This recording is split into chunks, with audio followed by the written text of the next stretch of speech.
আজকে বাড়িতে একদম গ্রামীণ কিছু রান্না হয়েছে। রান্নাগুলো হয়তো খুব সাধারণ, কিন্তু মায়ের হাতের ছোঁয়ায় সেই সাধারণ খাবারই হয়ে যায় অসাধারণ। সারাদিনই ক্ষণে ক্ষণে ঝিরিঝিরি বৃষ্টি পড়ছিল। আমাদের গ্রামে এমন বৃষ্টির দিনে ছোট মাছের কদরই আলাদা। তাই বাজার থেকে আমি মলাই মাছ আর কাচকি মাছ কিনে নিয়ে এলাম। বাড়িতে এসেই মাকে বললাম, মাছগুলো তোমার হাতে দিলাম, তোমার যা রেসিপি করার ইচ্ছা তাই করে দাও। মা প্রথমে মলাই মাছগুলো কাটতে বসলেন, তারপর মাছগুলো খুব ভালোভাবে পরিষ্কার করে ধুয়ে নিলেন। আজ হবে দুটো রেসিপি, ঝাল ঝাল কাচকি ভুনা আর মলাই মাছ দিয়ে কচুর ছড়ির ডাল। কচুর ছড়িটাও ধুয়ে নিলেন, একটা হাঁড়িতে নিয়ে সিদ্ধ হতে দিলেন। অন্য চুলায় কড়াই বসিয়ে শুরু হলো কাচকি ভুনা। কড়াইয়ে তেল গরম করে প্রথমে দিলেন পেঁয়াজ কুচি। পেঁয়াজটা ভাজার সময় যোগ করলেন রসুন বাটা, ভেজে নিয়ে দিলেন একটা তেজপাতা। এরপর যোগ করলেন 2 চামচ মরিচ গুঁড়ো, 1 চামচ হলুদ গুঁড়ো, সামান্য পানি দিয়ে নেড়ে স্বাদমতো লবণ, তারপর আদা বাটা আর জিরা বাটা। মশলাটা ভালোভাবে কষিয়ে শেষে ধনিয়া গুঁড়ো মিশিয়ে নিলেন। মশলা থেকে সুন্দর গ্রান বের হতেই কাচকি মাছগুলো কড়াইয়ে দিয়ে দিলেন। অনেকেই কাচকি মাছ আদা,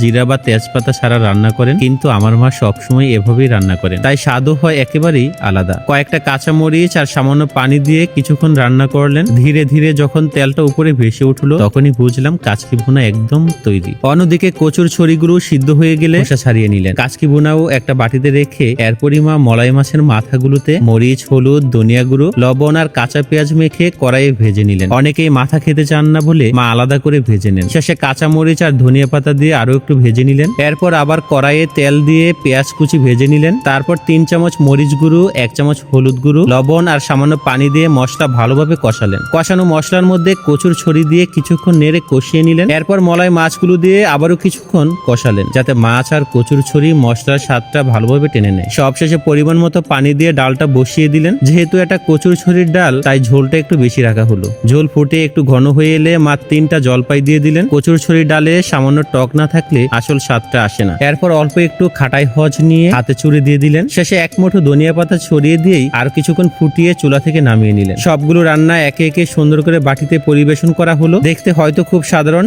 কিন্তু এর স্বাদ যারা একবার খেয়েছেন তারা কোনোদিন ভুলতে পারবেন। আপনাদের বাড়িতেও কি এই বৃষ্টির দিনে এমন রান্না হয়? অবশ্যই কমেন্টে জানাবেন। ভিডিওটি ভালো লাগলে শেয়ার করে দিবেন। আর যারা এখনো আমার পেজটি ফলো করেননি, প্লিজ ফলো করবেন কেপিস কুকিং ব্লগ।